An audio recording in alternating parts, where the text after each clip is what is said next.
How many stars form in our galaxy per Earth year? That is, once the Earth does one lap around the sun, what's the number of new stars that will have formed somewhere in the galaxy since it was last at the place it is now?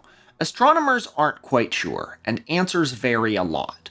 Most of the estimates I've seen are between 1.5 and 3 solar masses worth of star, which, since the average star is half the size of the sun, means that 6 stars from the upper bound or 3 stars from the lower bound are created over the course of an average year somewhere in the Milky Way. Let's pick a number and run with it. I'll say 2 solar masses, so 4 stars per year. That's the first term of our equation. 4. Trust me, I'm going somewhere. Next, how many stars have planets? Well, since the discovery of the first exoplanets in 1992, we've found planets around almost every star we've looked for planets around. It's now thought that planets are basically universal. The formation of planets out of a leftover cloud of dust and gas around a newly formed star is an important part of a star's evolution. So the probability that a star will be orbited by planets is pretty close to 1. That's the second term of our equation, 1. Now we're getting into the iffy terms, and this one might be the iffiest. How many habitable planets does the average star have? Well, really depends on what your definition of habitable is. Does it mean planets in the habitable zone, not too far and not too close to the star? That's right about 0.4. About 40% of stars are believed to have a planet in the habitable zone. But our solar system is an overachiever because it has 2. Mars is also considered to be within the habitable zone. Should Mars be deemed habitable for the purpose of this calculation? How low are we going to set the bar for habitability? How about Jupiter's moons? They're not in the habitable zone, or even planets. But a lot of astronomers say they're the best bet for life outside Earth in our solar system, since a few of them have liquid water oceans and potential sources of complex organic molecules. Should we toss them in the habitable pile? Are they more habitable or less habitable than Mars? Is Venus habitable? Sure, it's hellishly hot and toxic, but when phosphine, a gas created by biological processes, was supposedly discovered in Venus's upper atmosphere a couple of years ago, astronomers said there could well be microscopic life floating around up there. Now, there isn't really any phosphine on or above Venus. The study that claimed to discover it was flawed. But there could still be microscopic life floating around up there. There isn't any evidence for it, but there isn't any evidence against it. So should the bar be that low? Should the criteria for habitability be it's not completely impossible for any life to ever exist there? I don't think so. I'm going to go out on a limb and say that habitable means some planets in the habitable zone, but not all of them, and maybe some other planets and some moons too. And I'll assign it a value of 1. By this haziest of definitions, every star system has an average of 1 habitable planet. Here's another really fun, really iffy question. Of the planets we've already established to be habitable, how many of them actually evolve life? Now, this has a concrete, undisputable, well, less disputable definition, but we're absolutely in the dark about what the answer is because we're going off a sample size of 1. My intuition says it should be a pretty low number. After all, Earth took 2 billion years to create life. The planet really had to reach an ideal set of conditions, and it's believed that life only originated in one place. So, even when the conditions for life were seemingly absolutely perfect, life evolved once and only once on Earth. That suggests it's a fluke of mind-boggling proportions. And keep in mind that all the ways that Earth is relatively unique compared to other planets we've discovered. We have an unusually large moon for a planet our size, a relic of a nasty collision in Earth's early Milky days. We have several very large planets further out in our solar system, beyond the habitable zone. Oh yeah, and we have life. It's been speculated that all these things are directly related. Because Earth has such a big moon, we have tides, and life may have begun in tide pools. Because Jupiter and Saturn have so much gravity, not a lot of asteroids hit Earth. Because they get pulled into orbit around the gas giants, that definitely makes our planet more habitable. And when you consider what other factors could have been in play, the Earth tilts, so it has seasons. The Earth has plate tectonics, so it has a varied landscape. It becomes clearer and clearer that whether or not all these factors really mattered, a lot of things need to go right in order for life to happen. I'd say 1 in 100,000 quote-unquote habitable planets evolve life. Now, of the planets that evolve life, how many of them evolve intelligent life? Once again, I'll say the chances are low because, once again, it's taken us a long time for intelligent life to show up. If aliens had visited Earth at basically any point in the past 2 billion years, they'd have said, this planet has life, but not intelligent life. Intelligent may not actually be the best word for what we're talking about here. The eventual goal of this exercise, spoiler, is to calculate our chances of ever making contact with aliens. Whales or octopi might qualify as intelligent life, but as they are, they're not sending out a message to extraterrestrial intelligences. Only humans can do that. So I'll say technological instead of intelligent. Like the evolution of life itself, the evolution of modern humans almost definitely relied on a lot of intersecting factors. Everything from Earth's place in the galaxy to the cycle of ice ages to the existence of a magnetic field have been proposed as influencing it, and I guess I agree. After all, I wouldn't want to live in a world without the magnetic fields. Papa Was a Rodeo and 100,000 Fireflies are the 2 greatest songs ever written. And what if a meteor like the one that killed the dinosaurs had hit right when Homo erectus was starting to evolve into Homo sapiens? Then we wouldn't have had technological life and the clock would have been set back millions of years. Or, to take things in the other direction, how about that fascinating theory that, there's no evidence for, but no strong evidence against, that there could have been an advanced civilization on Earth millions, possibly billions of years ago, so short-lived in geological time that today not a single relic of it remains. Because of all the things that could have gone wrong, I'll once again say 1 in 100,000 for the possibility that life develops a society capable of communicating across space. After all, there's only one such species on our planet, and there probably has only ever been one. Of technological species that do manage to get past those filters, how many are sending signals that we can detect out into space? That would probably mean radio waves. Alien civilizations might use some other long-distance communication technology that we aren't aware of, but radio waves are intuitive. They're a natural force that's easy to harness for our communication. I bet an alien civilization at a 19th century level of tech would have an alien Marconi who discovers you can use radio for messages. I'd say that maybe 20% of alien civilizations that are advanced enough to have any kind of long-distance communication have radios. 0.2 is our next term. And how long do these civilizations last? Some of the more neurotic individuals calculating this kind of thing say as low as 300 years, based on the duration of previous human civilizations like the Romans. But are those whole civilizations, or just empires? Usually when a historic empire like the Romans falls, someone else carries on their technology. The Byzantines. The Chinese went boom and bust many times, but kept up roughly the same cultural and political systems for millennia.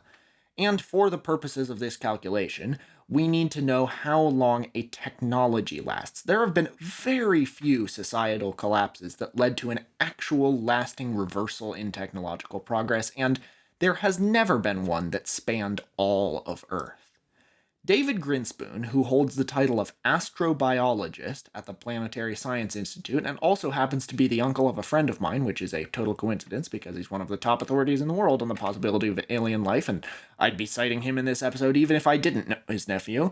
Anyway, he says that a sufficiently advanced society reaches a point of immortality. We're not quite there yet, but once a civilization is well established enough that it can't realistically be threatened with extinction, which probably means spreading to at least a few different planets, it will last for billions of years, says Grinspoon. And even at the current moment in history, even as everyone panics about 15 different apocalyptic scenarios that are apparently all happening right now, humanity spreading to Mars within my lifetime seems a lot more plausible than humanity going extinct within my lifetime. Even the asteroid that killed the dinosaurs, I think, couldn't permanently devastate humanity. It would kill most of us, sure, but not all of us. So, to be charitable and not pick the most pessimistic possible estimate for all of these questions, I'll say 1 billion If you've gotten past the great filter of developing life and the great filter of developing technology, you deserve it. You last for 1 billion years. Alright, we've got all the terms we need. That's 4 times 1 times 1 times 100,000th times 100,000th times 0.2 times 1 billion. And that's 0.08. Holy shit. We're alone in the galaxy. I'm your host, Tor Parsons. This is my co-host, Jollibee the Durian, and welcome to Tor's Cabinet of Curiosities.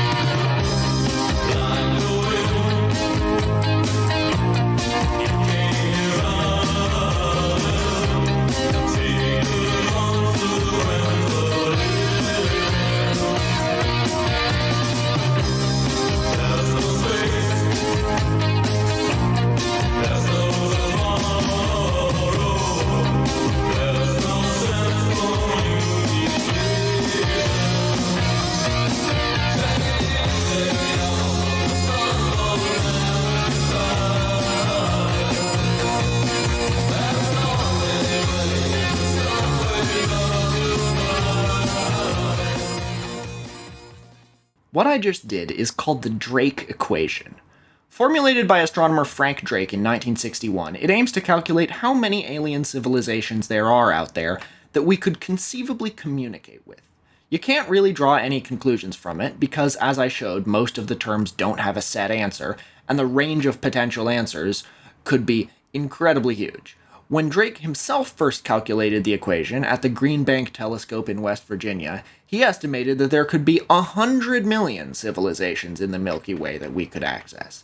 My figure was just 0.08, which would mean not only that Homo sapiens is almost definitely the only technological civilization in the Milky Way, but also that the Milky Way is a fluke. Most galaxies don't even have a single technological civilization.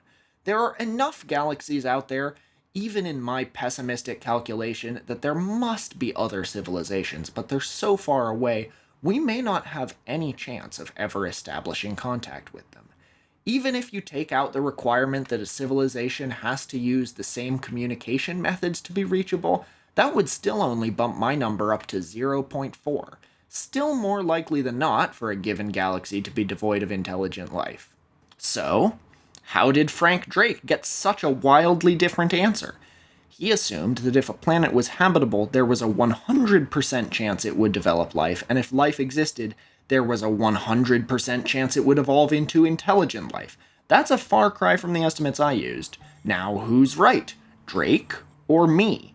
Drake has the advantage of having gotten a PhD from Harvard in this stuff, but I have the advantage of having been born 70 years later, after a lot of important space-related discoveries have been made, and having the internet at my fingertips, connecting me to every present-day expert's thoughts on this issue. Drake's vision of a universe teeming with life, and mine of humanity alone in the galaxy, a position sometimes called the rare Earth hypothesis, are on opposite ends of a spectrum in terms of the likelihood of extraterrestrial life. The truth may well lie somewhere in the middle. The early estimates of life being very common in space, in addition to the complete lack of evidence of life on other planets as viewed from Earth, was considered to be a paradox by some scientists like Enrico Fermi. The silence of the stars is still often called the Fermi paradox, sometimes summarized as, if life is out there, we would have found it by now. But I've never thought of the Fermi paradox as a real paradox. In order to consider it a paradox, you need to believe two things right out the gate: that intelligent life is common in the universe, and that they use similar communications technology to us. Neither of those have any concrete evidence backing them up. Calling this a paradox is rather unscientific. Now, if there really had been phosphine on Venus and microscopic life had been discovered, the Fermi paradox might have become a real paradox, or perhaps more of a scientific mystery we don't know the answer to. Because if there are two places life exists in our solar system on planets right next to each other, it would mean that life really is common, and where is everybody would become an actually puzzling question. But at the moment, I don't think we can say that. And even if life is common, there's no guarantee it would be easy to find. There's an ex-KCD comic mocking the idea of the Fermi paradox that shows ants crawling across a kitchen floor. One says to the other, "We've searched dozens of these floor tiles for several common types of pheromone trails. Let's face it, if there was intelligent life up there, we would have seen its messages by now." The comic is captioned, "The world's first ant colony to achieve sentience calls off its search for us." And really, all we've done to find extraterrestrial intelligence is the equivalent of what those ants did. We've searched some stars for signs of technology that we have, or that we think we might have in the future. We've searched for indications of biological processes that happen on Earth, such as signs of photosynthesis, which would require the planet to have plants just like ours. We've sent out a few more detailed messages to potential aliens, such as the famous Golden Record containing greetings from Earth aboard the unmanned spacecraft Voyager 1 and 2, and the Arecibo message containing information on humanity, DNA, and math encoded into a binary radio transmission. But the chances of aliens ever discovering these messages are, well, astronomical. Even if there really are aliens all over the place. The Voyagers are drifting off into interstellar space and won't pass within a light year of a star until hundreds of thousands of years from now. The Arecibo message was sent toward the M13 star cluster, 25,000 light years away, and it's very difficult to decipher even for other humans, who know what they're looking for. To an alien, it would just look like gibberish, assuming the aliens managed to even recognize that it was supposed to be an organized message and not a transmission from some weird variant of pulsar, because a lot of things in space other than alien civilizations emit radio waves. We've gotten better and better at discovering potentially life-sustaining exoplanets, with half the known exoplanets discovered since just 2015, but we have no evidence that any of them have life. Or, for that matter, that any of them lack life. Some astronomers have suggested that the smoking gun for finding alien civilizations should be signs of more advanced technology than we can create. What's an example of that? Well, in 1960, right when Frank Drake was working on the Drake equation, fellow astrophysicist Freeman Dyson speculated that a highly advanced civilization would require huge amounts of energy, and they would get that energy by surrounding the central star of their system with an array of satellites gathering solar power, tapping as much energy as possible from the star. This concept is known as a Dyson swarm, and it became a popular concept in the search for alien intelligence because it would be so easy to detect. It wouldn't be hard to tell from looking at a graph of a star's brightness whether the star is orbited by a vast swarm of satellites. It would dim at a regular rate. Sadly, no stars were discovered with those characteristics. Until 2015! That year, the star KIC 8462852 was observed by citizen astronomers searching for planets by measuring stars' brightness. Most exoplanets are discovered when they transit in front of their star, faintly blocking some of the star's light. But 8462852 didn't dim the way most stars dim. Its brightness dropped by up to 22% at times, and randomly, seemingly unpredictably. Astronomers had never seen a star fluctuate quite like this one. They initially dubbed it the WTF star, later colloquially calling it Tabby's star, after the first astronomer to describe its activity, Tabetha Boyajian. What was happening around this star? Could it be a Dyson swarm? Radio telescopes didn't find any unusual radio transmissions coming from it, but once again, I'm not all that certain that the use of radio is universal. The Dyson swarm hypothesis was just one of many attempts at explaining what was happening to Tabby's star, but it couldn't be disproven. It was the strongest evidence of an alien civilization humanity had come across in decades. With more scrutiny on the star's inexplicable activity, astronomers managed to determine that the star was not orbited by opaque objects, since the infrared light wasn't dimmed as much as the star's visible light. If the infrared was getting through whatever was blocking out the star's light, it couldn't be anything fully solid like asteroids, comets, solid solar panels, or the remains of a falling apart planet. It could only be something with the consistency of dust, like, for example, dust. The star was orbited by a giant, uneven cloud of dust. Mystery solved. Or was it? Recently it was discovered that Tabby's star's brightness dipped in a somewhat predictable cycle, 4.3 years long.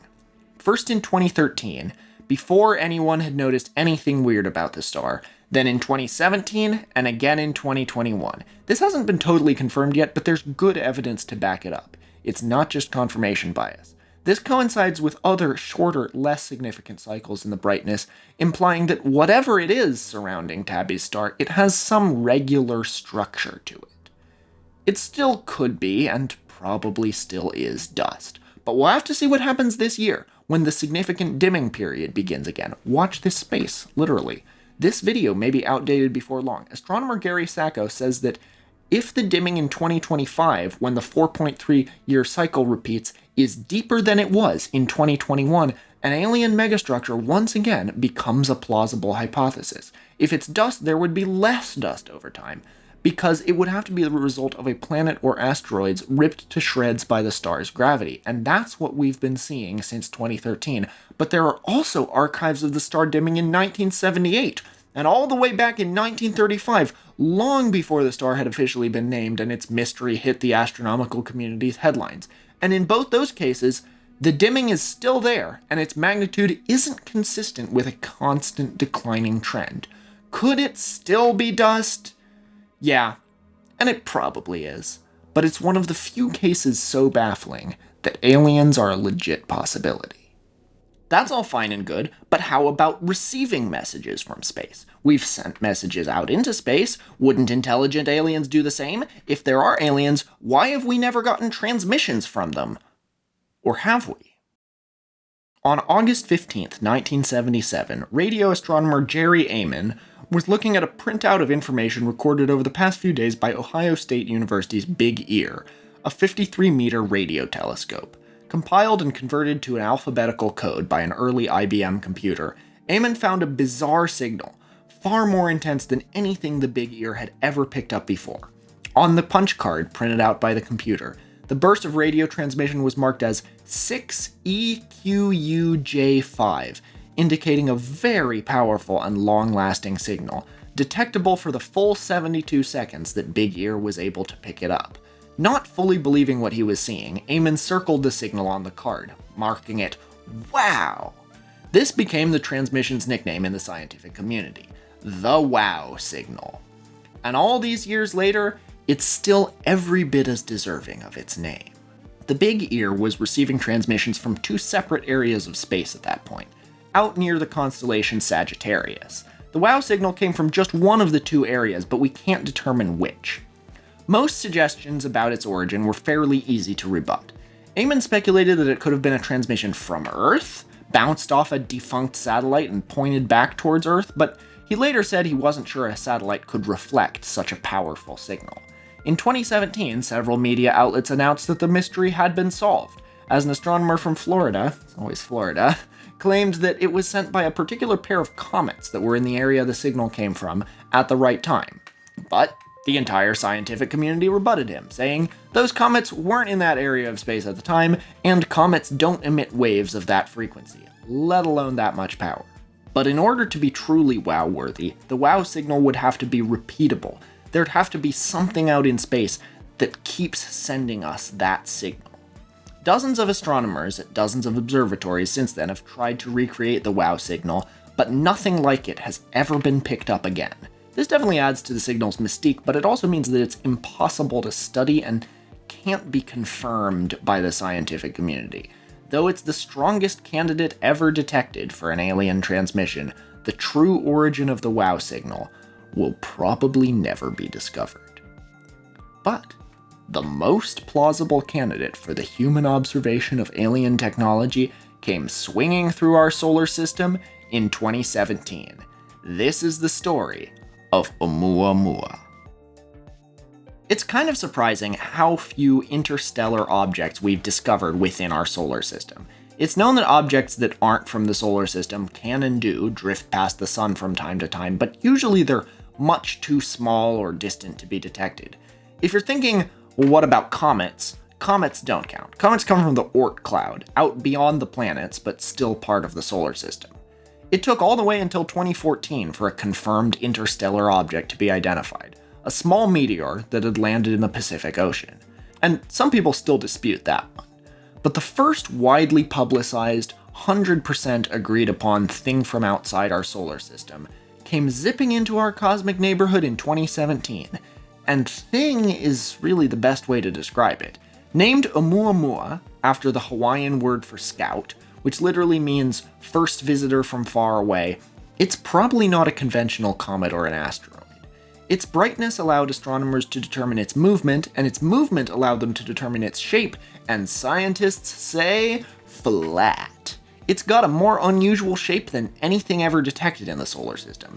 It's very wide and it's flat. While the media depicted it being long and thin, which would be weird enough, XKCD speculated that it was a giant eggplant emoji, it was most likely a flat disk, which should spark questions about how it could have formed. And it's shiny, with a high level of reflection. With the world's astronomers watching, Oumuamua said, "Now watch this," and went from weird to weirder. As it zipped away from the sun, moving too fast to be captured in the sun's orbit, it sped up. What force could have caused it to do that is unknown. Comets do that sometimes because the sun heats them up, making them emit gas that propels them like a rocket, but no outgassing was detected from Oumuamua.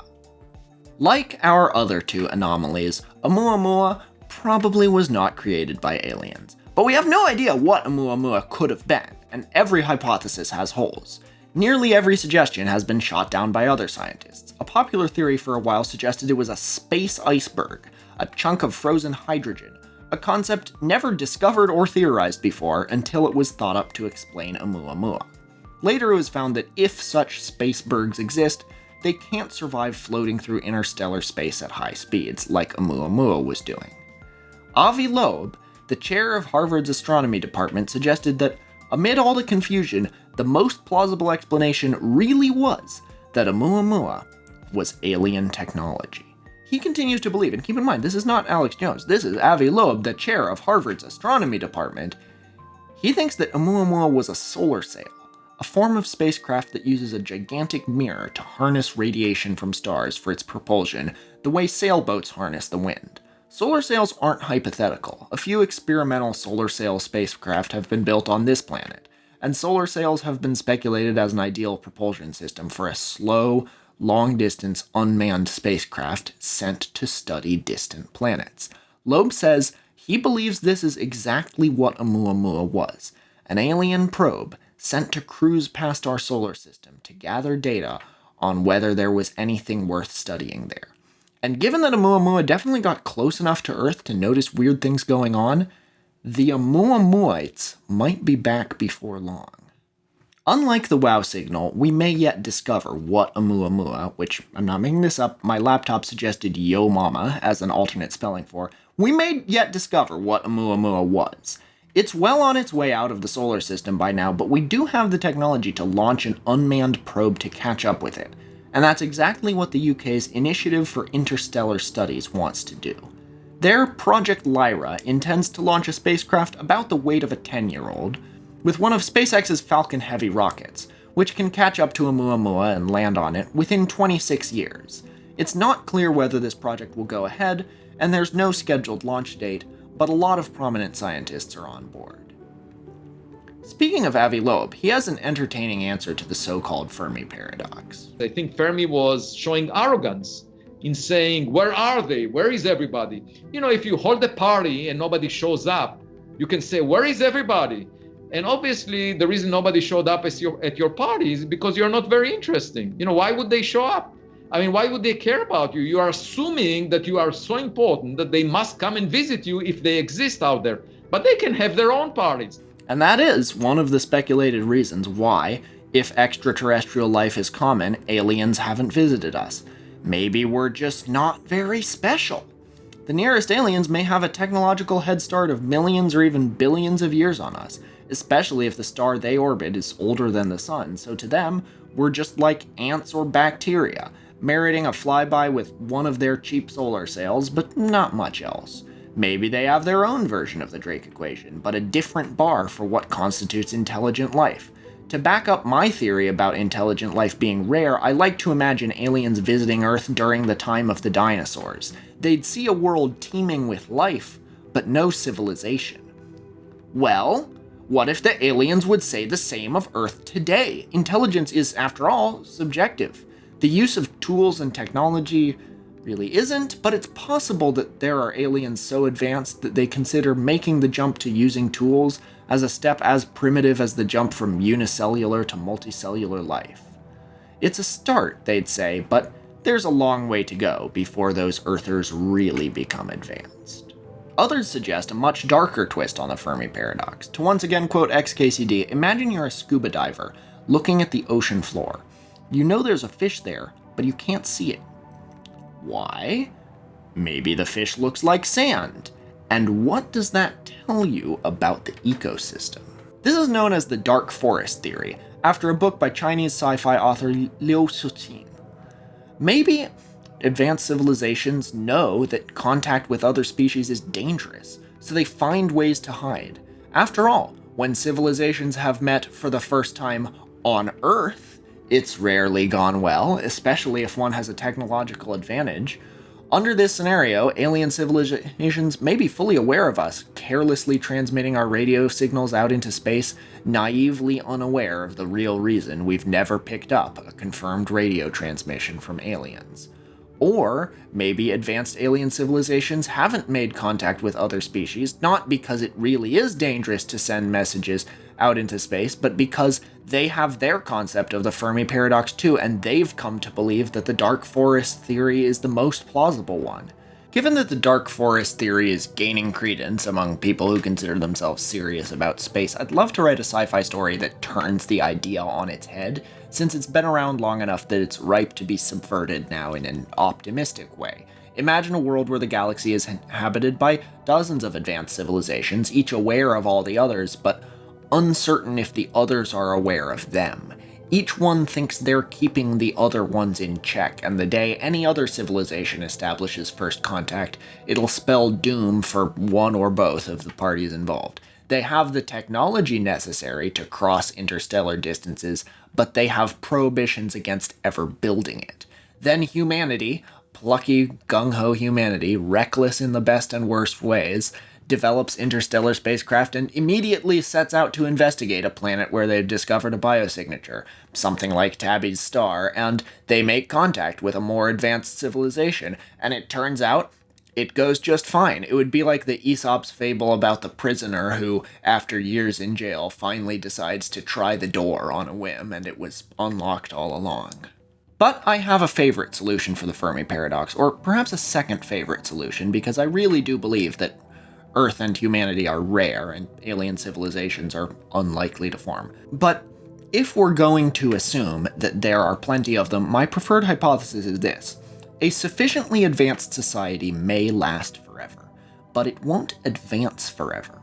At the world's current rate of economic growth, averaged over the past 100 years, in 20,000 years, every atom in the universe will need to have a nation-sized economy. Distant as that may seem, it does seem to complicate claims of billion-year civilizations hanging out in distant parts of the galaxy. What are they doing over the billion years? You can just round that off. The billion years where they aren't growing. Well, the answer could be, that's the beauty of them. They aren't doing anything. And in much, much nearer terms, the world's population will probably peak within the 21st century. All the mid-20th century fears, spread by folks like Paul Ehrlich about fighting for survival on a planet of 30 billion people, and calls to maintain humanity under 500 million, are awfully passé.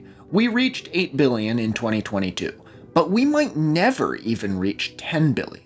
This is mostly for positive reasons. The more women go to college, the less likely they are to have children. The higher your living standards are, the fewer kids you have. In nearly every impoverished country, the decline in infant mortality over the past 50 years has been met with a corresponding drop in fertility. As families are aware, they don't need to have as many children to make sure some survive to adulthood.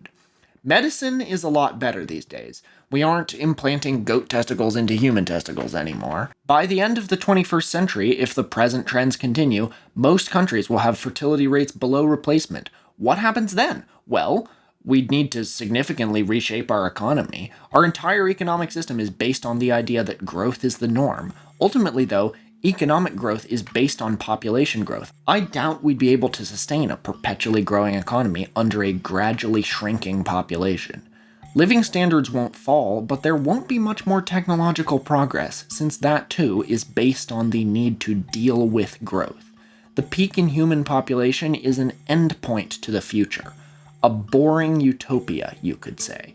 And from then on, we wouldn't have a reason to swarm off into space like a horde of angry locusts. We'd have everything we need here on Earth. There are ways this trend could reverse in the more distant future. Some unfathomable technology could make us immortal. But cultural values are very strong. Whether you're on a squalid raft bobbing across the Atlantic or living in an abandoned subway tunnel far below New York, we are bound by cultural norms and pressure to conform. And by that point, after what would most likely be centuries of declining population growth would be looked on extremely negatively. Systems would be put in place to make sure the population doesn't grow again. I don't want this future.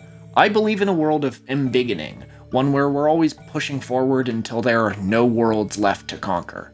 In the nearer term, I wish we still did world's fairs.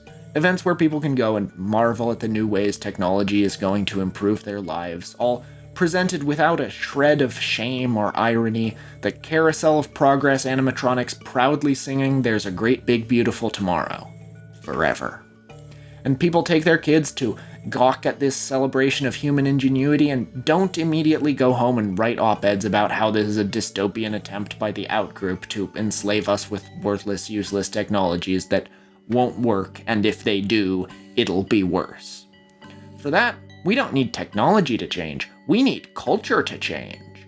I want a world where humanity bad and progress bad aren't considered ready-made, thoughtful, incisive takes. But history is not on my side. Nearly all the cultural change over the past century has tipped us toward a world where small is beautiful, the tall poppies are suspect, and in every quadrant of the political compass, growth is something to be fought and feared. I don't see that reversing. Even if we get super intelligent AI, I nonetheless think that no technology, not even that, can be more powerful than our shift away from having a culture of doing big things. We are on a track to a boring utopia, a comfortable retirement from progress. Possibly by the end of this century. And I guess I've made peace with that. Now, will all these things apply to aliens? I don't know. They're aliens, after all. They may potentially be even weirder than Timothy Dexter. But reproduction is one of the few things we can be pretty damn sure any aliens we find will do. It makes sense that the same rules would apply to their reproduction, whether or not they have sex or gender like we do. The rule that the wealthier you become, the fewer children die in infancy, and the fewer children die in infancy, the fewer children you have, and the fewer children you have, the closer your population comes to hitting a peak and then declining, seems like it would be universal.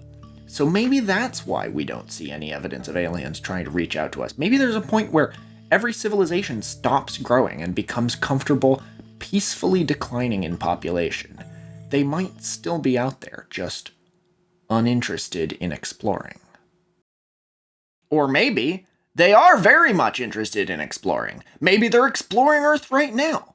One major historical event that has happened over the past decade or so, one that I'm kind of surprised people aren't talking about more, is that the Pentagon officially made a statement along the lines of, yeah, there might be aliens looking at the Earth, who knows? And people were just okay with that. To be fair, a lot of other major historical events have happened recently. But that's a big deal. In 2021, the US Department of Defense released the results of decades of research on well-confirmed, baffling accounts of UFOs US military servicemen had seen and in some cases even videoed. The investigation was under wraps for years, and the purpose was to investigate if they were secret Russian or Chinese technology. If they could confirm that they weren't that was all they needed to do. The military termed the object seen by the service members UAPs, unexplained aerial phenomena, which of course means the same thing as UFO, but the acronym UFO had too much conspiratorial baggage. The Pentagon wasn't about to take UFOs seriously, right? You gotta call them something that sounds more technical. By now, the euphemism treadmill has done its work, and if you hear someone calling UFOs UAPs today, they're actually more likely to be a crank who thinks aliens are popping out of their toilets, because those kinds of people have cottoned on to the UAP acronym, making them sound like less of a crank to the public. In my personal experience from looking at YouTube videos of stuff people claim are UFOs, people are more likely to be faking it if they call them UAPs than UFOs. Because if someone says they saw a UFO, they're an ordinary person. But if someone says they saw a UAP, that means they were already someone who thinks a lot about UFOs before they supposedly saw one. The most notable UFO case investigated by the Pentagon was the USS Nimitz sightings. In 2004, the aircraft carrier Nimitz, doing training exercises about 100 miles off the coast of San Diego, sent out 2 fighter jets to go check out some strange radar readings another ship had reported. Something in the air had been ricocheting from 80,000 feet up all the way down to the surface of the sea in less than a second. This had to be a radar glitch, everyone assumed, especially since they weren't hearing any sonic booms. The 2 pilots, each backed up by a gunner in the back seat, didn't expect to find anything. But they found something. Out in the area the radar readings had come from, they came across a white, capsule-shaped aircraft, hovering above the water, visibly agitating the patch of ocean under it the way a hovering helicopter would. As they watched, the aircraft, which they said looked like a tic-tac, darted around left, right, up and down for a few minutes as if it was showing off how much more maneuverable it was than the Navy planes. Then, without warning, without any sound, it launched itself off into the distance, disappearing over the horizon in less than a second, moving faster than anything these Top Gun pilots had ever seen. The Pentagon investigated this alongside 144 accounts of UFOs they deemed plausible. In 2021, in response to pressure from Congress and the public, especially an organization run by former Blink-182 guitarist Tom DeLonge, who leaked blurry videos of UFOs, including the Nimitz one, to the New York Times, they released their conclusions, and they didn't have any conclusions. None. Bupkis. The theory is it's basically a mystery. That's right. It's like the military will never tell us what they were up to. That's literally what they said, pretty much. They had 5 theories of substantially varying interestingness: junk drifting through the air, natural atmospheric phenomena, classified US technology, classified foreign technology, and other, which they specified does not rule out aliens. Let's go through these one by one. Obviously, 1 and 2 could explain most of them. While the famous footage released by the New York Times is still unsolved, another raft of military UFO videos released in 2023, long thought to be mysterious, were identified as commercial aircraft. 3? It's sort of a self-own to even claim that. What, you've lost track of your own top secret projects? You're willing to admit that there's that little communication between military branches? Come on. If these really were secret Pentagon projects, you'd deny them. You'd say you're not sure what these are, but you know they're not US tech. Don't leave that plausible deniability in there. Imagine your friend invited you over and served you some delicious food you'd never heard of before, and you were like, "Did you cook this?" And your friend was like, "Maybe I cooked it. Maybe I cooked it and forgot I cooked it. Maybe the recipe is so secret that you're not even allowed to know I cooked it. Maybe I'm not even allowed to know." You'd know it was DoorDash. Chris Mellon, who was a high-ranking intelligence official in the Clinton and Bush Jr. administrations, completely discounts the possibility that the tech is American, saying if anyone knew, it would be him, and he seems genuinely concerned enough about the UFO issue, both in public and by people who have met him in private, that I don't think he's participating in a cover-up of anything. 3 also includes the possibility that it could be private sector US technology, but who has that kind of advanced tech in America and isn't sharing it with the government? Elon Musk? No. SpaceX has been collaborating with the military-industrial complex since it was founded. That's one of its main sources of funding. 4 is doubted by a lot of people too. These UFOs have capacities way beyond what American engineers can imagine. Is any country that much more advanced in its military tech than America? We still do represent most of the world's military spending, after all.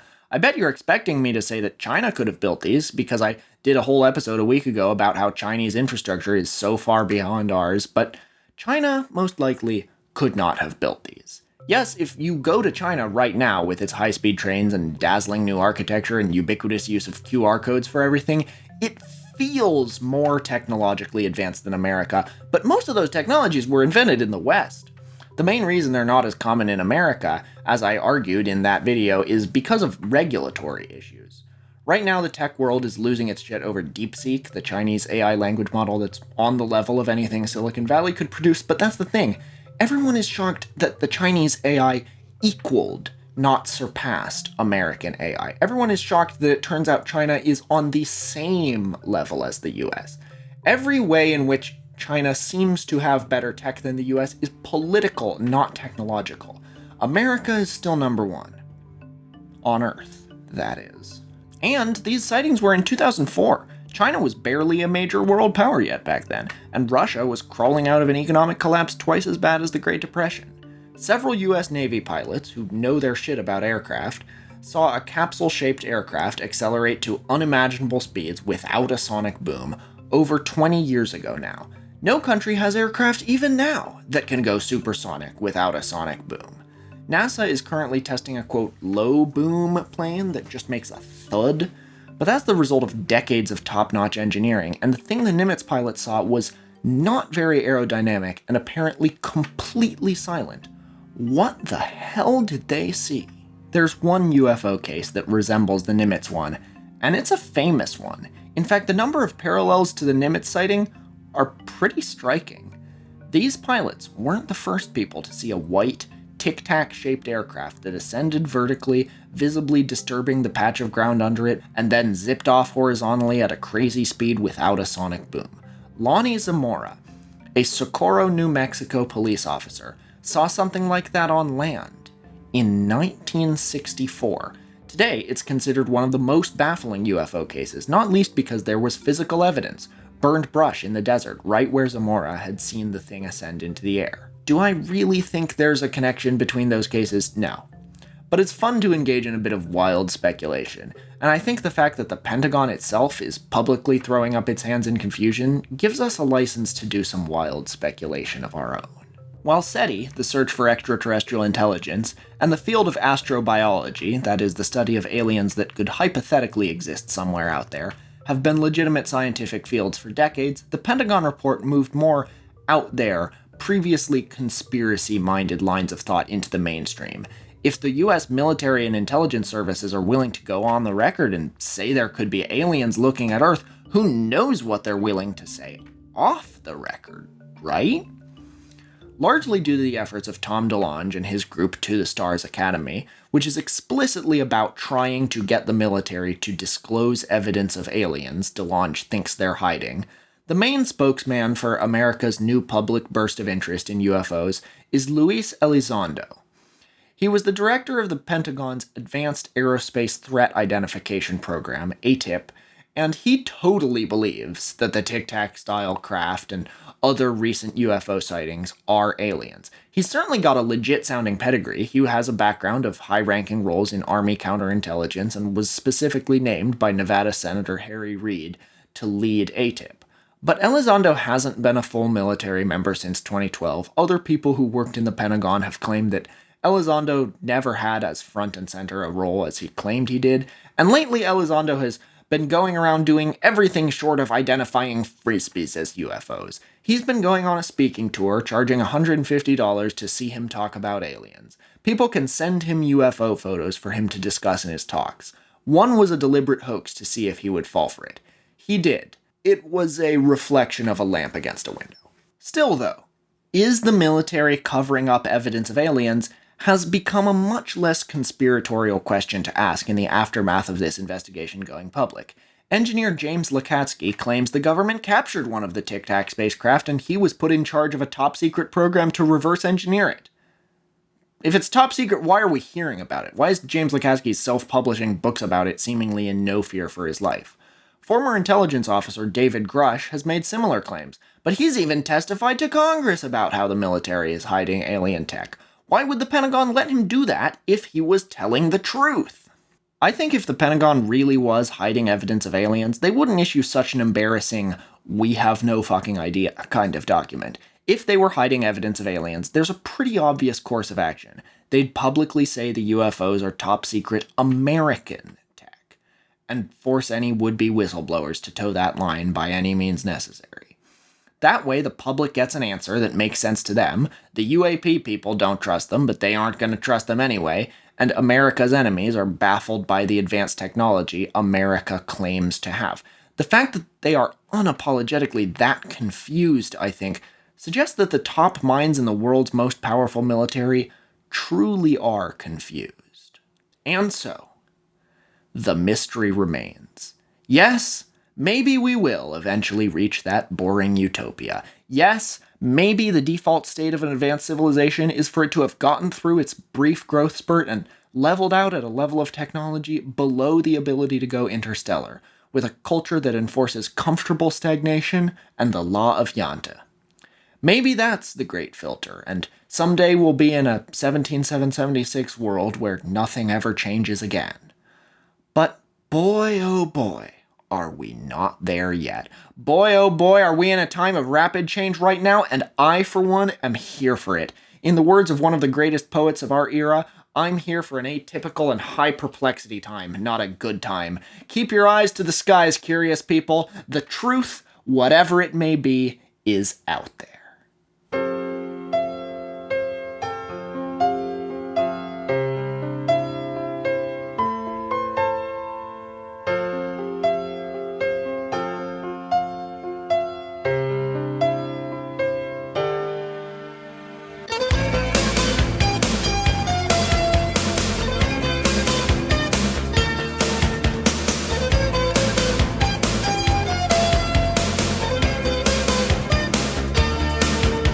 Believe in something right, but you do something wrong.